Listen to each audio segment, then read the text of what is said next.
How to upgrade a script installed by Softaculous.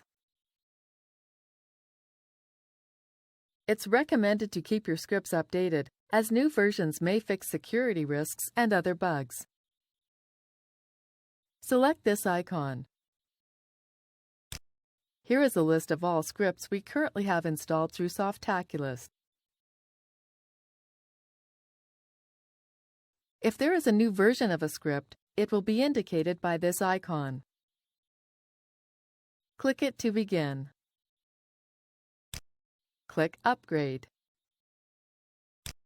After a moment, the new files will be copied over. To complete the installation, use this link and follow the instructions for each installer. That's it!